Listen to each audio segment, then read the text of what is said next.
Hello again. So last time we left when we finally created our terrain, as you can see here, and now we're going to create a forest on top of it. Okay, so because we don't want anything about this point to cook every time we open Houdini, just drop in a file cache note and and create the file. But now I realized that I didn't add the necessary nodes before converting it.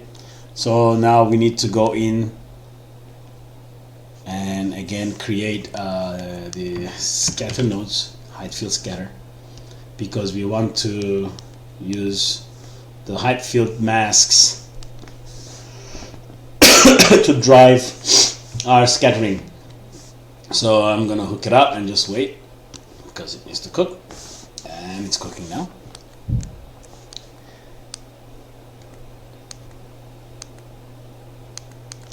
And we'll wait a bit more while this is cooking. The way we're going to handle the forest is we're going to scatter a lot of points, and we're going to use an L system to create our trees. And after we have our trees, we're going to write them to disk, 60 or 50 variations of it, and then we're going to use disk-based instancing to instance them back onto the points at render time. And this is going to be the most efficient instancing that we can possibly use for this scenario, because a lot of times we're going to have the points not inside the camera when we set up our cameras and animation, and that's why we can this way Mantra will optimize its memory usage, not load the points that are not inside the frustum. Sorry, not load the instances that are not inside the frustum. It's basically going to save a lot of memory. I'm sorry, I'm a little bit sick, so my voice is a bit like this. Okay, so now this is finished. So this is gonna scatter a lot of points. So we're gonna put here 2, maybe, yeah, 2 or 3. We can change after. Okay, max points. So because we can use, because this is not a detailed terrain creation tool tutorial, but the height field gives us bedrock, debris, all these information, basically, which we can use for, like, if you have a river, you know, you don't have to worry about the you don't have to worry about how if there are trees inside the river or not, because you can use these masks to create your scatter mask. It's much more advanced, but now we're going to leave it as it is, which we could probably did the same by using the scatter from here. I'm going to cache this out as well. File cache. And I'm going to leave the attributes just in case I might need them. So let's call this forest source. Forest source. Okay, save current frame. Remove the $F. And load. Okay, let's put on all.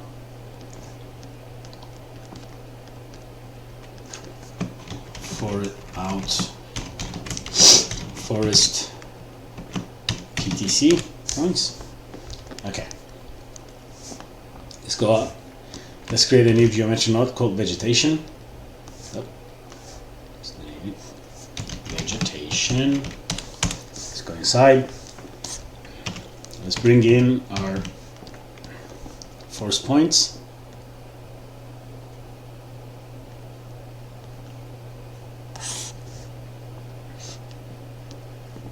Okay. Now we're going to create our tree system.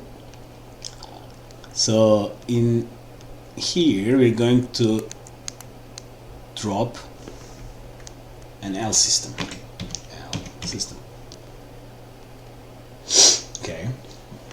there's one more thing we need to do.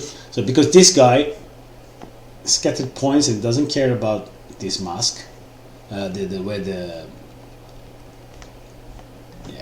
so we're gonna have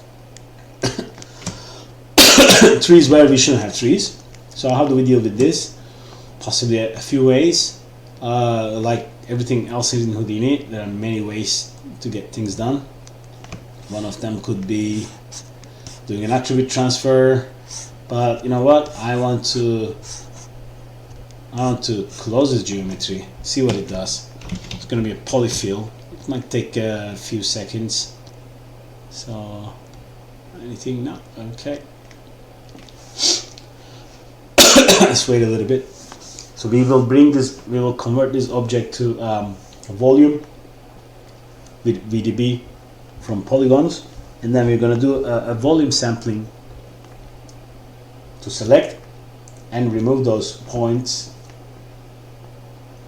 which eventually would end up being trees growing inside the structure.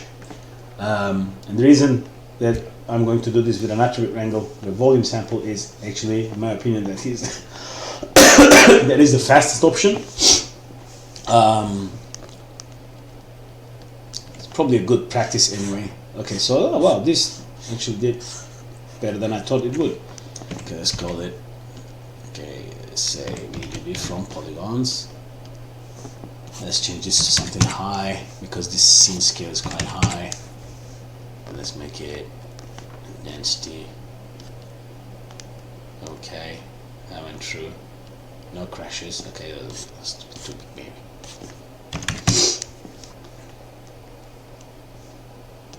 Okay, let's go. Alright, that will do. Okay, let's call it out. Settlement volume, but we want to visualize this, so let's go in back to vegetation. Let's copy paste this guy and let's bring in the volume.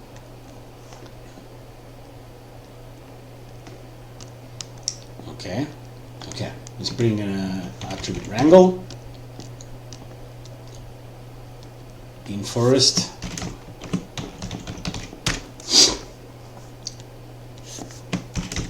Objects, object volumes. Okay, and this goes in here. Now, how do we do that? We can say float in equals volume sample. First input, volume 0 at position. Okay, it's gonna create as a value 0 to 1. And now if we say, let's see if it's working. So we can see it in here actually. That's why I like my spreadsheet open, because, well, we can't see it here now. We need to, because we're not exporting it, but if we do like this, now we can see it. Okay. So let's go back, because we don't need it. It's a one-time operation, we don't need it, so I'm not going to export it. And then we can type if in is not equal to 0, then remove point on itself.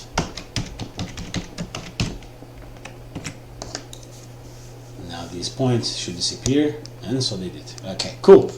So let's say intersection cleanup. Okay. So we have this system here, which I already did previously, so I have some working numbers. So it's 10 generations, a little bit randomness. Okay, so we can get different shapes, and step size 15.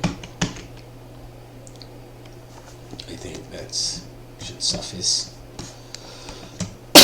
Yeah, okay. Obviously this is not a tree we could use in a movie, but Ideally, this part you wouldn't have to do. You would receive it from assets all looked at and everything, ready for you to instance. Okay, so let's put a poly wire because this is just a curve. And obviously this is not going to work either. So we are going to turn on point attributes on the L system, which is going to give us some attributes like age, etc., so which we can use. So I'm going to drop in a WAP here, and let's call this WAP branch age. Branch age. Let's go inside. Let's bring in the attribute called LAge in here, and our maximum value, our size is not going to change much, so I'm going to leave that to it is. It's not going to make a big difference. Let's put a fit 0 to 2 to 0 to 1, okay? And then if we turn back to visibility to branch age, then we can hook that up to the CD. We can see our age visualized, okay? And then I want to be able to ramp this, remap it basically, and that's a spline, remap age, and then I want to export this attribute as something called radius.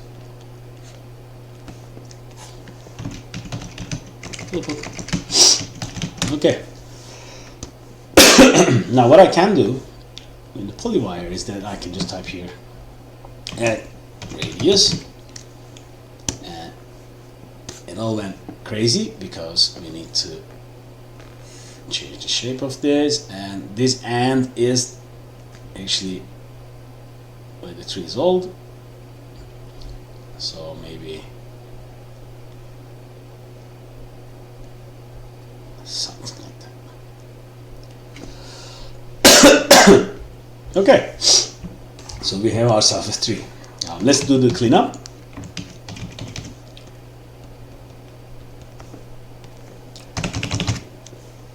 I'm cleaning up because I have only 32 gig RAM, and I guess if I had UVs, obviously I wouldn't have deleted them. Okay, and then that's 7,580 polygons. Okay, and imagine we had the leaves and everything. That would work very well for far assets, of course. And I'm going to pack this tree. Okay, and then I'm going to write this out on disk. But before I do that, I'm going to set my seed to $F. This way, every frame it's going to give me a different tree shape. And then what I'm going to do is that I'm going to write this out on disk from 0 to 50 with the proper name. Let's call it trees. I think I do have the folder already, but I'm going to recreate it. I have many folders. Let's do a little cleanup before it gets messy.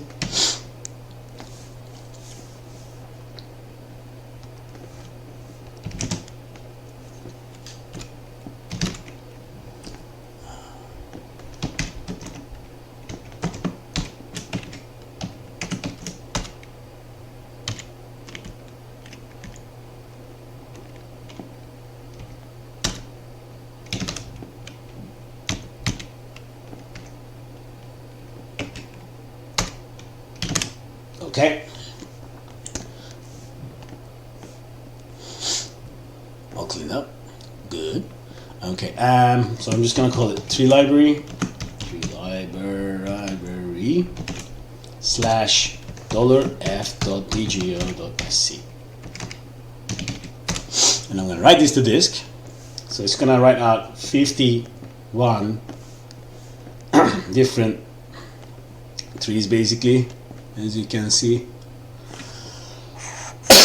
fairly small in size. So now how do we make use of this? Okay, we have our tree here, and we have our forest. As you guys can see, these three, we have to figure out the size, and based on the scale, it always helps to put a little human character somewhere with a real scale. But what we're gonna do now is that we need a few attributes for this to work. So we can drop in an attribute expression node here, and let's use scale. And let's have a scale, offset it around 2. I think that's my values. Yeah, okay. But this doesn't actually give me enough random, so I'm just going to drop in a wrangle. Okay, so let's say at p scale equals, let's fit this because random is going to give us a value between 0 to 1, and then we want to fit that back to another value, 0 to 1, and my initial sizes that work was 1.5 to 3. Yeah, and this should give me yep, okay, p scale between 1.5 to 3. And then I'm going to also, actually, I'm going to do this id and ptnum. And okay, this doesn't matter anyway, but let's have the id anyway. Okay, and I'm going to create this normal here, so my trees are looking up the first time I create them. It's not really important, we can change this later on. Okay, this is random scale. And now let's put another wrangle. Well, actually we can also put it in here. Let's make another one so we can keep it clear. So how do I call the objects that I just wrote on the disk? Let's call this instancing.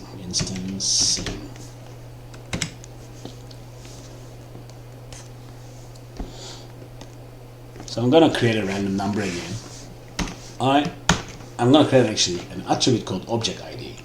Object ID equals to an integer that fits between, that is created by a random number using ID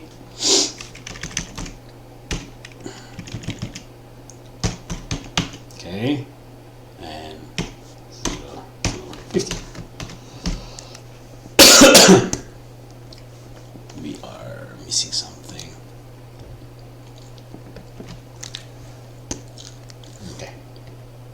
Okay.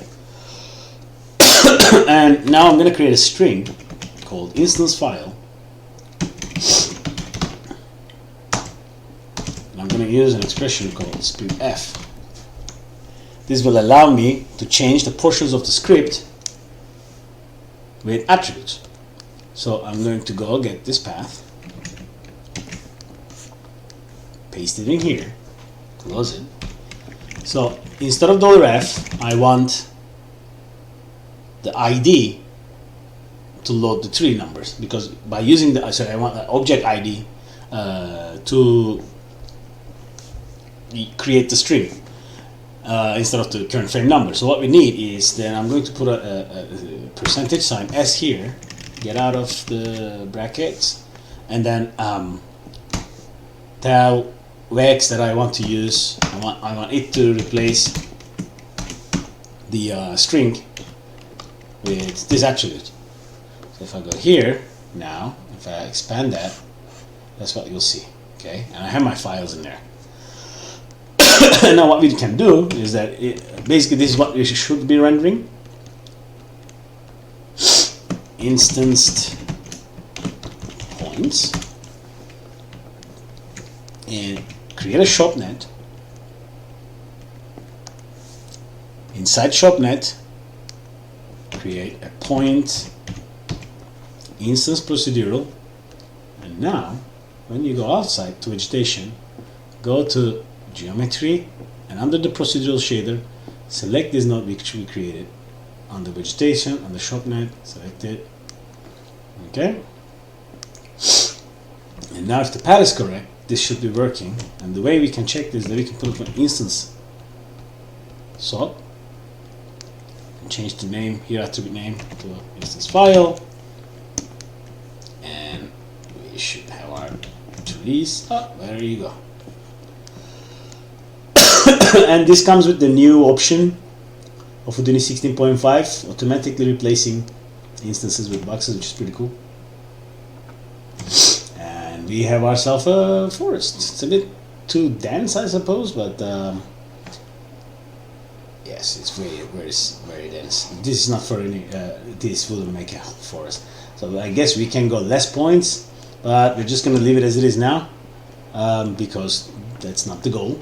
So now what we can do is that, okay, this, I don't know how to turn off this new feature, so I'm just going to turn this guy off.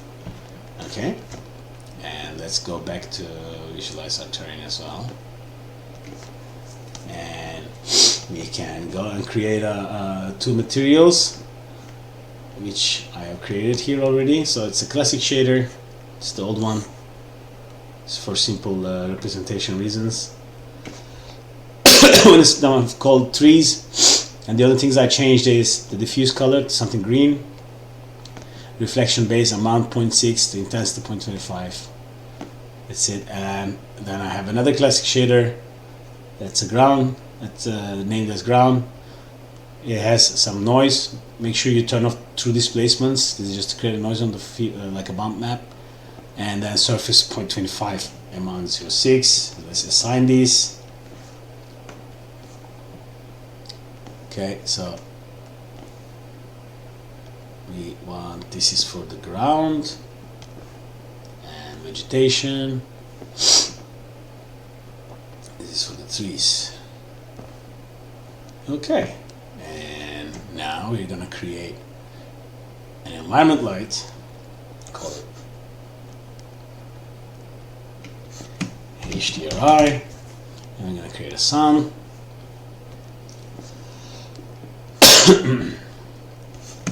Sun, and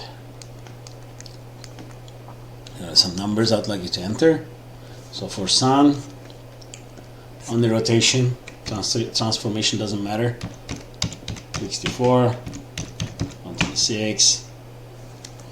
Okay, that should do the trick. And for HDRI, you can turn on clip to positive Y hemisphere. We don't need to see it in the viewport. It's a big HDRI, which you will find under your text folder sky.rat. And now if you create, a camera from here, that's not where I create. Oh, there's a camera already. Okay, let's get rid of that.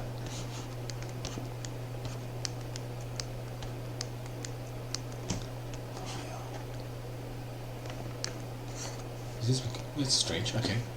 Well, let's create the camera. Let's go to render view. And let's hit render.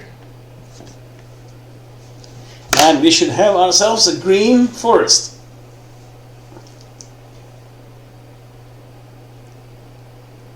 Oh, sorry, we will not have ourselves a green forest. Let's render this because the flag is off, but I'll turn it back on now.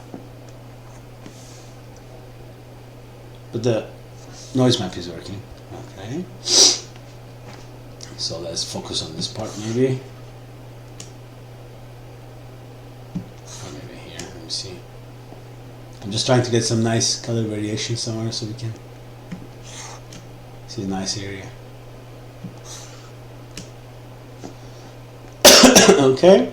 And now I'm going to turn the progressive off and turn on my trees.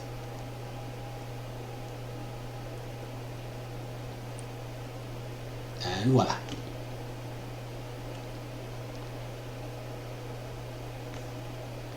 Okay. So now ideally you would have to scatter these trees in a bit more smart way, based on their size. Maybe they don't overlap so much, you know, just so it works better, not as much possibly. But that's like the most basic way of generating a forest scene that renders as fast as it can with Mantra. And Redshift would do some of the work here, I suppose. Okay, so now our trees are working. We are going to continue with animating our ship and creating our cameras so we can break things apart. Thank you for watching.